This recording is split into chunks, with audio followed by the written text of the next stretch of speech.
Hello అండి, అందరూ ఎలా ఉన్నారు? బాగున్నారా? ఈ వీడియోలో ఒక ఫేమస్ టెంపుల్ని అయితే మీకు చూపించబోతున్నాను. సో ఇది మొగల్తూరు అలాగే పేరుపాలెంకి దగ్గరలో ఉన్న ముత్యాలపల్లి అనే గ్రామంలో ఉన్న బండి ముత్యాలమ్మ తల్లి దేవస్థానం అన్నమాట.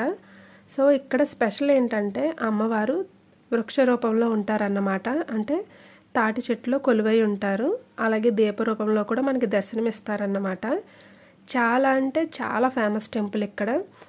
ఎప్పుడు రద్దీగానే ఉంటుంది భక్తులతో పాటు. అలాగే ఇక్కడ మనకి సాంస్కృతిక కార్యక్రమాలు ఉంచారు కదా. సో 12 గంటల వరకు, అంటే మార్నింగ్ నుంచి మధ్యాహ్నం 12 గంటల వరకు కూడా హరినామ కీర్తనలని, అమ్మవారు పాటలని జరుగుతూనే ఉంటాయి. అలాగే ఇక్కడికి మొక్కుబళ్ళు తీర్చుకోవడానికి వచ్చిన భక్తులైతే ఇంకా చెప్పక్కర్లేదు. ఏ టైంలో అయినా సరే ఇక్కడ అమ్మవారిని మనం దర్శనం చేసుకోవచ్చు అన్నమాట. సో మీలో ఈ టెంపుల్ ఎంతమందికి తెలుసు అనేది కామెంట్ సెక్షన్లో మెన్షన్ చేయండి.